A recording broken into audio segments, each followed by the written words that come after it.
Students, good morning. आज हम हमारा तीसरा चैप्टर स्टार्ट करेंगे, इनकॉर्पोरेशन ऑफ अ कंपनी। इससे पहले हमने दो चैप्टर में सेक्रेटरी एंड कंपनी सेक्रेटरी के बारे में देखा। अब हम कंपनी के बारे में देखेंगे कि कंपनी क्या है, उसका इनकॉर्पोरेशन कैसे होता है, मतलब उसका रजिस्ट्रेशन कैसे होता है, उसके लिए क्या क्या प्रोविजंस है, क्या क्या रिक्वायरमेंट होती है, वो सब हम देखेंगे। उससे पहले देखते हैं कि कंपनी क्या है, उसकी डेफिनेशन क्या है। तो हमने पहले भी देखा था कि कंपनी एक आर्टिफिशियल पर्सन है in the eyes of law. तो उसकी डेफिनेशन क्या हुई? Company is an artificial person in the eyes of law which have a common seal and a perpetual succession. तो उसकी जो कैरेक्टरिस्टिक है वो हम बाद में देखेंगे। ये हुई उसकी डेफिनेशन। तो पहले हम देख लेते हैं कि जो टर्म है इनकॉर्पोरेशन ऑफ अ कंपनी, उसका मतलब क्या हुआ। तो इनकॉर्पोरेशन मतलब रजिस्ट्रेशन, कंपनी का बॉन्ड करवाना, कंपनी का रजिस्ट्रेशन करवाना। ऐसा हमें पता है कि कंपनी एंड उसके मेंबर दोनों अलग पर्सन है। कंपनी एक आर्टिफिशियल पर्सन है in the eyes of law, तो उसका भी रजिस्ट्रेशन, तो वो एक आर्टिफिशियल पर्सन बनने के लिए ये कंपनी के जो सारे कैरेक्टरिस्टिक है वो अचीव करने के लिए पहले हमें कंपनी का रजिस्ट्रेशन करवाना होगा। और रजिस्ट्रेशन के लिए क्या क्या रिक्वायरमेंट होगी वो इस चैप्टर में पढ़ेंगे।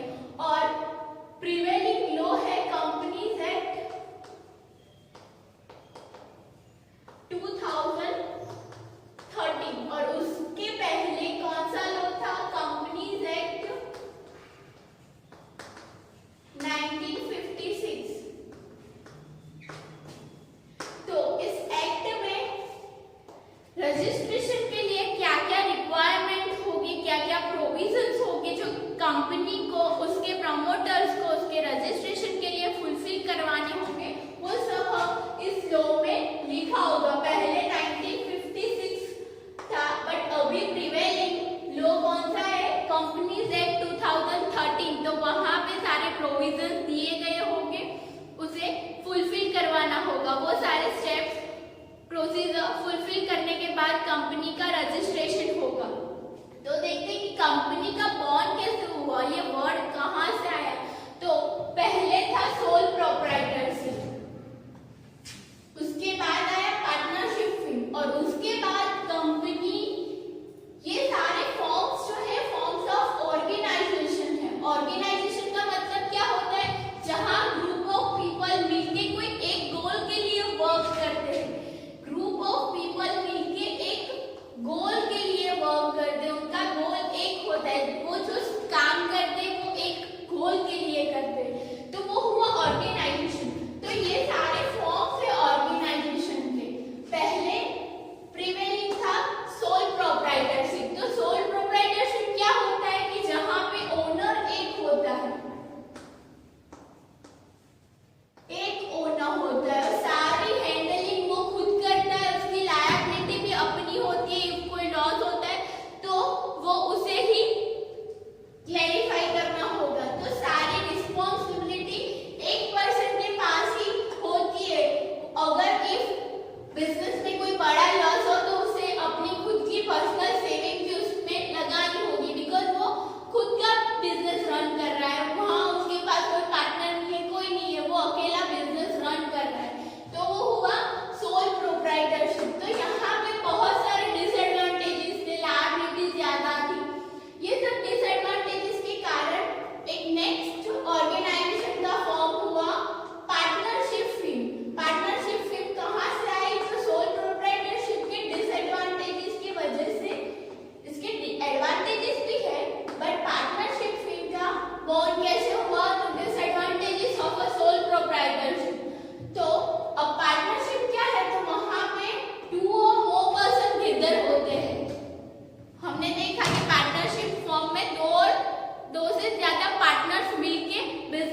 एंड करके किसी दूसरे पर्सन को पार्टनरशिप दे दे, अपना इंटरेस्ट दूसरे पर्सन को दे दे इजीली, तो वो इतना इजीली नहीं होता है।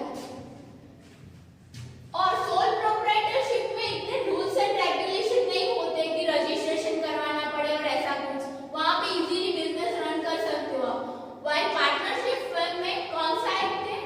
इंडियन पार्टनरशिप एक्ट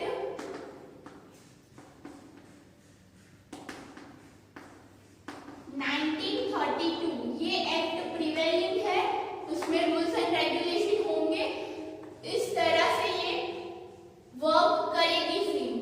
तो पार्टनरशिप फिल्म के भी बहुत सारे डिसएडवांटेजेस थे, लायबिलिटी ज्यादा थी, तो इसकी वजह से फॉर्म हुआ कंपनी। कैसा ऑर्गेनाइजेशन फॉर्म हुआ? कंपनी, जहां पे लायबिलिटी लिमिटेड होती है, जितने शेयर आपने परचेज किए होंगे उतनी वैल्यू की ही आपकी लायबिलिटी होगी, उससे ज्यादा लायबिलिटी नहीं होगी। आप इजीली घर बैठे बैठे अपने शेयर किसी दूसरे पर्सन को दे सकते हो। आपको जब भी मन चाहा कि बस अब मुझे इस कंपनी के शेयर नहीं चाहिए, आप घर बैठे बैठे उसे बेच सकते हो। तो बहुत सारी इजीनेस आ गई है। तो सोल प्रोप्राइटरशिप के डिसएडवांटेजेस की वजह से पार्टनरशिप फिल्म का बॉर्न हुआ और उसकी वजह से कंपनी का बॉर्न हुआ।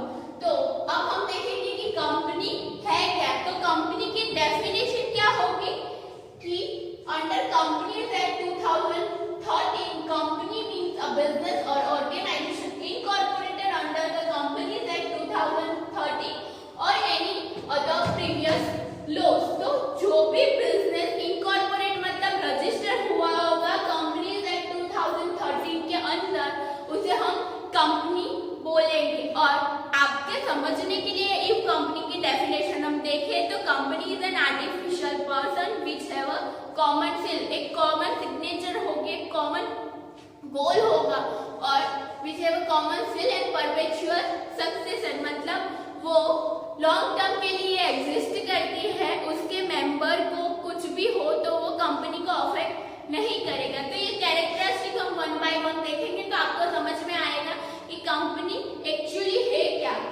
एक आर्टिफिशियल पर्सन है,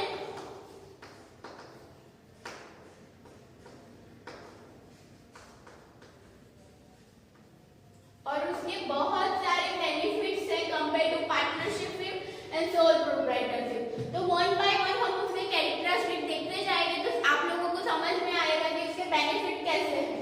इंडिपेंडेंट कॉर्पोरेट एग्जिस्टेंस, उसका फर्स्ट कैरेक्टरिस्टिक क्या है? Independent corporate existence. तो मतलब कंपनी एक आर्टिफिशियल पर्सन है जो रजिस्टर्ड हुई है कंपनीज एक्ट 2013 के अंदर।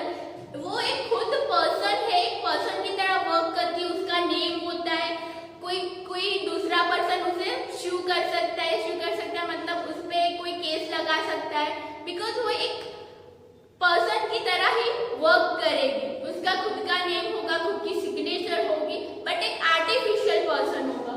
तो इंडिपेंडेंट कॉर्पोरेट एग्जिस्टेंस, उसका एक इंडिपेंडेंट एग्जिस्टेंस है, और उसके जो मेंबर होंगे, ओनर होंगे, वो डिफरेंट है compare to the company. Company एक अलग पर्सन है और उसके ओनर अलग पर्सन है। चाहे वो उसके ओनर हो, उसने खरीदा हो कंपनी को, फिर भी कंपनी एंड ओनर दोनों अलग पर्सन है। ओनर को कुछ भी हो जाए, उसकी डेथ हो जाए, तो कंपनी को कुछ फर्क नहीं पड़ेगा, बिकॉज कंपनी इंडिपेंडेंट है, उसका खुद का एग्जिस्टेंस है। उसके बाद दूसरा है लिमिटेड लायबिलिटी। तो लिमिटेड लायबिलिटी हम एग्जांपल से समझते हैं कि कंपनी ने शेयर इश्यू किए हैं 100 रुपीज के फेस वैल्यू के शेयर इश्यू किए हैं, 100 रुपीज शेयर की वैल्यू है, और जब एप्लीकेशन के टाइम उसने 10 रुपीज मंगवाया, अलॉटमेंट के टाइम 20 मंगवाए, देन फर्स्ट कॉल में 30, देन फाइनल कॉल में 40 रुपीज मंगवाए। तो यहाँ पे जो भी शेयर होल्डर, जो भी पर्सन इन्वेस्टर इसे परचेज करना चाहता है, कंपनी का शेयर होल्डर बनना चाहता है, तो उसकी लायबिलिटी कितनी होगी? ओनली ये रुपीज, ये शेयर परचेज करने की जो फेस वैल्यू होती है, शेयर की फेस वैल्यू, ओनली इतनी ही पेमेंट करनी होती है, इससे ज्यादा कंपनी कभी कुछ मांगती नहीं है। बट वो किस केस में आएगा?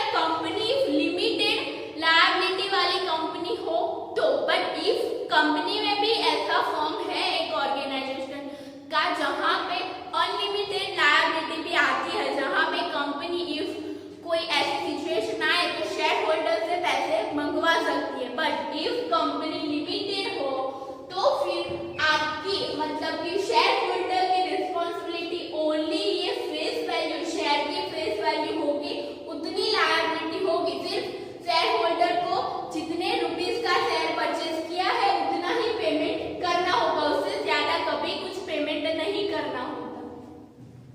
देन आता है परपेचुअल एग्जिस्टेंस। तो हमने पहले देखा कि कंपनी एक आर्टिफिशियल पर्सन है, वो उसके ओनर से डिफरेंट है। तो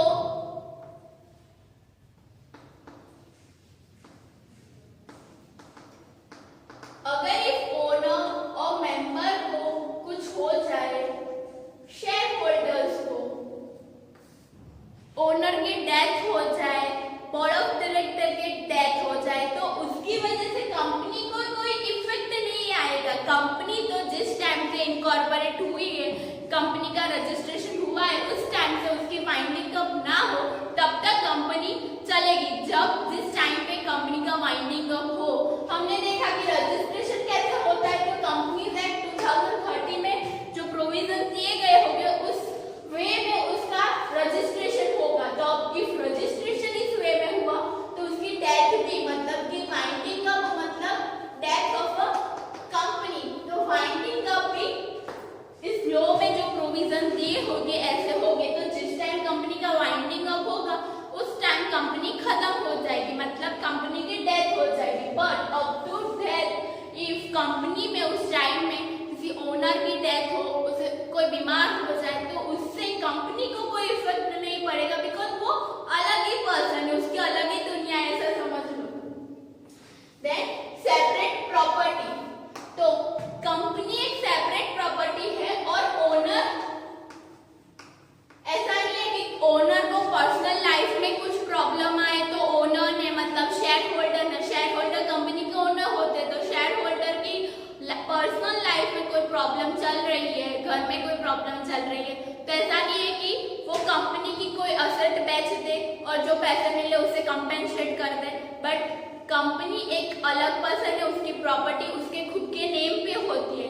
कंपनी में जो भी प्रॉपर्टी होगी, असेट्स होगी, वो कंपनी के नेम पे होगी, शेयर होल्डर के नेम पे नहीं। तो शेयर होल्डर उसे बेच नहीं सकता, उसकी रिगार्डिंग ट्रांजैक्शन नहीं कर सकता है, तो वो सेपरेट प्रॉपर्टी है, शेयर होल्डर की खुद की नहीं है, उसकी पर्सनल प्रॉपर्टी नहीं है।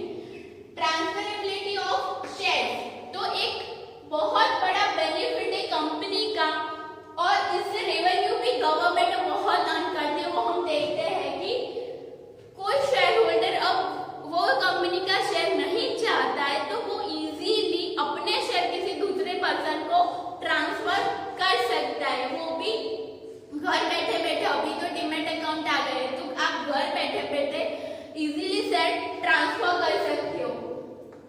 पार्टनरशिप में ऐसा नहीं होता है, आप इजीली शेयर ट्रांसफर कर सकते हो और आपको तुरंत ही आपके अकाउंट में अमाउंट आ जाएगी। और शेयर ट्रांसफर से क्या होता है, गवर्नमेंट को बेनिफिट होता है, बिकॉज शेयर ट्रांसफर करोगे तो आपको अर्न हो गया, बिकॉज उस टाइम मार्केट में उसकी प्राइस में भी हायर होता है, आपको कैपिटल गेन हो सकता है जितने भी बेचा हो शेयर, तो उसमें से टैक्स पे करना होता है। देन शेयर ट्रांसफर में स्टैंप ड्यूटीज आती है, तो उससे भी गवर्नमेंट को अर्निंग्स होती है।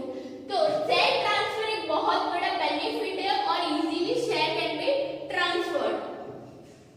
Capacity of a company to sue and to be sue, हमें पता है कि कंपनी एक अलग पर्सन है, एक आर्टिफिशियल पर्सन है, तो अगर कुछ कॉन्ट्रैक्ट हुआ है किसी दूसरे पर्सन के साथ और उसमें कुछ प्रॉब्लम आई है तो कंपनी उसके खुद के नाम पे दूसरे पर्सन को शू कर सकती है, मतलब उस पे केस कर सकती है, और कोई दूसरा पर्सन, कोई थर्ड पार्टी भी कंपनी पे केस कर सकता है फॉर ब्रीच ऑफ कॉन्ट्रैक्ट। कोई प्रॉब्लम उसे लगता है कि कंपनी के द्वारा कोई प्रॉब्लम हुई है तो वो कंपनी पे भी केस कर सकता है। तो company can be issue and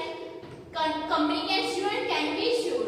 professional management, तो कंपनी में एक प्रोफेशनल एनवायरनमेंट होता है, वहाँ पे मैनेजर्स होते हैं जो कंपनी को हैंडल करते हैं, तो वहाँ पे सब वर्क बहुत प्रोफेशनली होता है। और फाइनेंस, तो कंपनी में फाइनेंस कैसे क्रिएट होते हैं, तो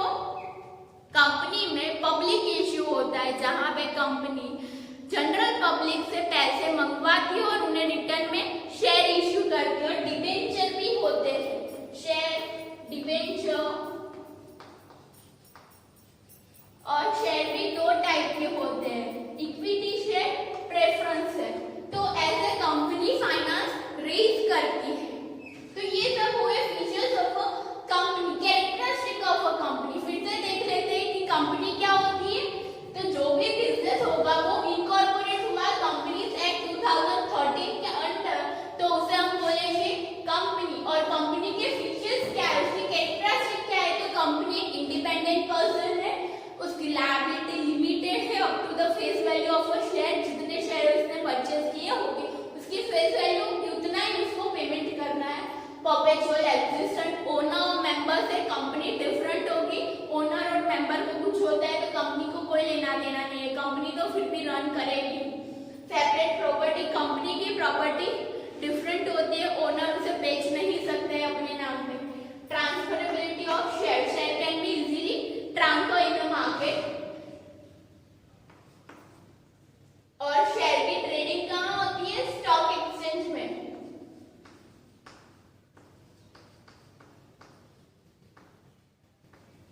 NSE, BSE, तो यहाँ पे शेयर्स की ट्रेडिंग होती है। जिसको शेयर परचेज करने हैं वो परचेज कर सकता है इजीली, जिसको भी शेयर बेचने हैं वो इजीली बेच सकता है। Capacity of company to sue and to be sued and professional environment, company में प्रोफेशनल वर्क होता है